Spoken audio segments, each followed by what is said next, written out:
नमस्कार दोस्तों, मैं हूं गौरव और आप देख रहे हैं मार्केट रिपोर्ट। दोस्तों, इस वीडियो में हम बात करेंगे सुई कॉइन की, SUI। ठीक है। और मार्केट में जो भी चीज़ें नज़र आ रही हैं उसमें इसकी परफॉर्मेंस को लेके अभी क्या चीज़ें लग रही हैं, क्या एक्सपेक्टेशन है और पिछला इसका थोड़ा सा जो परफॉर्मेंस रहा है उसे किस तरीके से हम देख रहे हैं। आगे बढ़ने से पहले एक छोटा सा डिस्क्लेमर, मैं कोई सेबी रजिस्टर्ड एनालिस्ट नहीं हूँ किसी भी चीज़ में, और ये वीडियो सिर्फ एजुकेशनल पर्पज़ के लिए, कोई रिकमेंडेशन नहीं है किसी भी ट्रेडिंग इंस्ट्रूमेंट में बाइंग या सेलिंग के लिए। आपको कोई भी ट्रेड लेना हो आप अपना एनालिसिस कीजिए या फिर किसी फाइनेंशियल एडवाइज़र से हेल्प लीजिए। तो यहाँ पर हम देखते हैं SUI कॉइन को।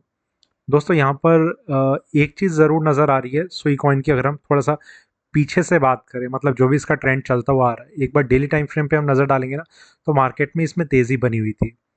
इसे अगर हम वीकली टाइम फ्रेम पे देखें तो और थोड़ी सी क्लैरिटी आएगी कि जो प्राइस अभी कुछ टाइम पहले, ये हम पिछले साल अगस्त की बात कर रहे हैं, तब 0.8 के आसपास इसका प्राइस था और वहाँ से लगभग मार्केट जो है 5 टाइम्स गेन कर गया। मतलब 80 सेंट का जो कॉइन था वो $5 पे आ गया। फिर वहाँ से मार्केट में जो एक करेक्शन देखी गई है ब्रॉडर मार्केट में, जिसमें कोई भी कॉइन ऐसा नहीं था जिसने अपने आप को बहुत अच्छे से परफॉर्मेंस करके दिखाया हो, उसमें इसने भी पार्टिसिपेट करा और इसके भी जो प्राइसेस थे वो नीचे आने लगे। मार्केट जो था $2 के भी नीचे आ गया और वहाँ से फिर थोड़ा सा एक इसने स्ट्रेंथ दिखाई है। पिछले हफ्ते मार्केट ने एक अच्छी तेज़ी दिखाई। इस हफ्ते की अगर हम बात करें तो मार्केट में ये थोड़ी सी करेक्शन चल रही है। डेली टाइम फ्रेम पे देखें तो मार्केट यहाँ भी अपने आप को करेक्शन की तरफ मूव करता हुआ नजर आ रहा है। पर सुई कॉइन जो है पिछले कुछ टाइम से यूट्यूबर्स नहीं, मतलब एक एक डिस्कशन का एक कॉइन बना रहा है। उसके कई कारण हैं और जिसमें अभी के लिए अगर हम किसी एक फंडामेंटल रीज़न को समझने की कोशिश करें, देखो, मुझे लगता नहीं कि फंडामेंटल रीज़न इतने स्ट्रांग रहते हैं। वो एक लंबे टाइम में तो आपकी हेल्प कर सकते हैं कि अगर आपका एक थोड़ा लॉन्ग टर्म सिनेरियो इन्वेस्टमेंट को लेके, पर इंट्राडे ट्रेडिंग में या फिर आपका अगर व्यू कुछ 4-5 दिन का हो या 15 दिन का हो, तो उसमें इसका कोई बड़ा इम्पैक्ट रहेगा ऐसा नहीं लगता है।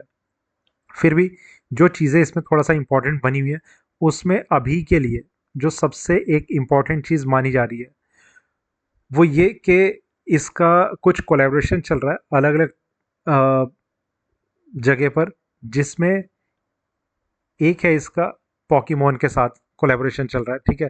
अब वो र्यूमर है या फिर वाकई में चल रहा है पता नहीं, और इसकी कितनी हम इसे इस वजह से इसमें एक तेज़ी का कारण समझ सकते हैं, ये भी कहना मुश्किल है, क्योंकि इन चीज़ों को ना आप नंबर्स में नहीं कैलकुलेट कर सकते। ठीक है, वो इसके प्राइसेस के लिए एक सपोर्टिव एक न्यूज़ है, पर कितना सपोर्टिव है? मार्केट यहाँ से क्या और 5 गुना ऊपर चला जाएगा या फिर 10x हो जाएगा, वो कहना मुश्किल हो जाता है। ठीक है, एक तो ये चीज़ रही। इसके अलावा जो इसकी पार्टनरशिप है वो और जगह भी देखी जा रही है, जिसमें ANT डिजिटल टेक्नोलॉजीज़ है। ठीक है। एक और है वन चैम्पियनशिप, मेरे ख्याल से उनका मार्शल आर्ट से कुछ लिंक रहता है। ठीक है। और एक फैंटम वॉलेट है। ये 3 अलग अलग जगह इनका कुछ एक पार्टनरशिप के लिए डिस्कशन चल रहा है। अब जैसे जैसे ये एग्जीक्यूट होती रहेंगी ये सारी चीज़ें, मार्केट में शायद एक थोड़े से बड़े टाइम में एक स्ट्रेंथ बनती रह सकती है। ठीक है। अब थोड़ा सा आते हैं हम अब इसके टेक्निकल व्यू पे। देखो, अगर हम बिल्कुल अभी की बात करें तो मार्केट में एक करेक्शन का फेज़ बना हुआ है। पर ये करेक्शन का फेज़ बना कब है? ये तब बना है जब मार्केट ने एक अच्छी तेज़ी को, यहाँ 4 घंटे के टाइम फ्रेम पे अगर हम देखें तो 22 तारीख, यहाँ पर 22 अप्रैल से लेकर मार्केट ने 25 अप्रैल तक 3 दिन के अंदर अंदर एक अच्छी तेज़ी को दिखाया। प्राइसेस लगभग 70% मेरे ख्याल से गेन रहा होगा। दो $2.25 के $2 के आसपास से लेकर मार्केट जो है $3.5 तक आ गया। यहाँ से मार्केट जो है अपनी थोड़ी सी करेक्शन को कंटिन्यू करने की कोशिश कर रहा है। देखो, एक बार अगर किसी चीज़ में तेज़ी आती है ना, तो थोड़ा अगर वो तेज़ी का कुछ सोर्स ऐसा है जो स्ट्रांग है, ठीक है, तो मार्केट जो है उसे ऊपर होल्ड करने की कोशिश करता है। वरना जल्दी ही वो एक बबल के तरीके से वो बस्ट हो जाता है और प्राइसेस जो है वापस नीचे आ जाते हैं। इस चीज़ को ना समझ पाना बहुत मुश्किल हो जाता है कि मार्केट में ये बबल ही है या फिर कोई वाकई में कोई स्ट्रांग यूज़ केस है इसमें, या फिर कोई ऐसी नहीं एक न्यूज़ है जिसकी वजह से प्राइसेस ऊपर आ रहे हैं। क्योंकि हमने और कॉइन्स भी देखे थे, जैसे ओम कॉइन था। ठीक है, उसमें हमने देखा कि मार्केट जो है 90% गिर गया सीधा। और उससे पहले लूना में एक चीज़ देखी थी हमने, एक ही दिन में 99% की गिरावट आ गई थी। तो कहीं ना कहीं ये सीन भी हमें देखने को मिलते हैं। पर कुछ कॉइन्स ऐसे होते हैं जो अपने आप को ऊपर ले आते हैं और ऊपर में वो अपने आप को होल्ड करने की कोशिश करते हैं। करेक्शन तो ऑब्वियसली मार्केट में आती है, प्रॉफिट बुकिंग एक उसका एक बड़ा रीज़न होता है।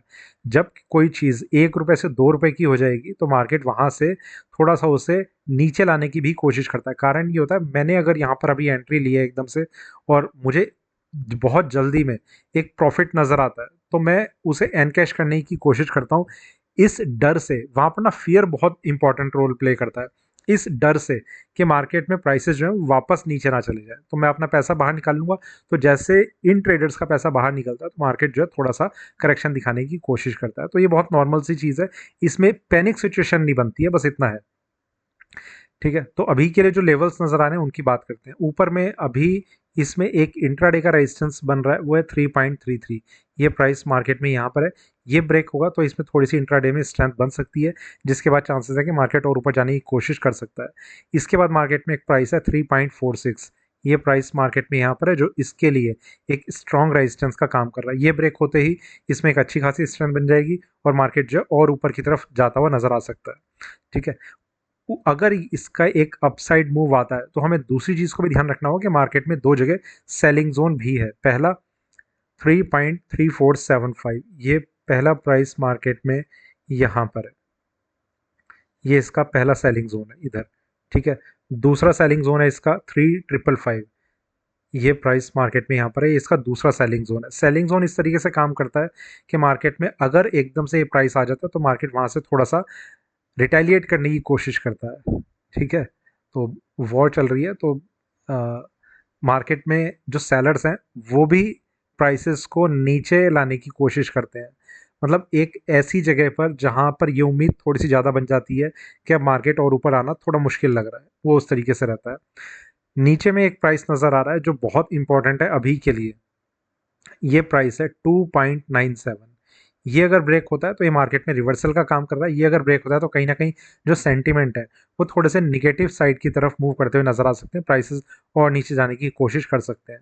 इसके बाद जो लास्ट सपोर्ट है वो तो बहुत नीचे है, उसका डिस्कशन वैसे बेकार है, 1.99 पे है। पर ये थोड़े ही टाइम बाद ये प्राइस चेंज हो चुका होगा। फिलहाल ये जो लेवल्स अभी हमने डिस्कस किए हैं ये ज़्यादा इंपॉर्टेंट है। और एक और लेवल है जो मार्केट में थोड़ा सा एक पोजिशनल एंट्री के लिए अट्रैक्ट कर सकता है। देखिए, रिवर्सल ब्रेक होगा 2.97 पे, ये प्राइस मार्केट में यहाँ पर इससे थोड़ा सा नीचे 2.90, ये मार्केट में एक थोड़ा सा पोजिशनल वे में एंट्रीज को अट्रैक्ट कर सकता है लॉन्ग पोजीशन के लिए। फिलहाल तो सुई कॉइन में यही चीज़ें नज़र आ रही हैं। ओवरऑल मार्केट में अगर प्राइसेस इसी रेंज के आसपास, मतलब 3 साढ़े 3 के बीच में अगर मार्केट अपने आप को होल्ड करके रखता है ना, और 7 8 दिन, तो मार्केट में एक पूरा का पूरा मोमेंटम जो है वो थोड़ा सा और स्ट्रांग बन सकता है। देखिए, एक और डिस्कशन चल रहा है इसमें, मतलब जो चीज़ें सुनने में आ रही हैं, पर सुनी हुई चीज़ों को पे इतना ध्यान देना नहीं चाहिए कि ये $10 तक हो जाएगा। मैं इन चीज़ों पे बिल्कुल विश्वास नहीं करता कि ये जब भी किसी चीज़ में तेज़ी आती है तो बहुत ही अनएक्सपेक्टेड लेवल्स मार्केट में ना सुनने को मिलने लगते हैं।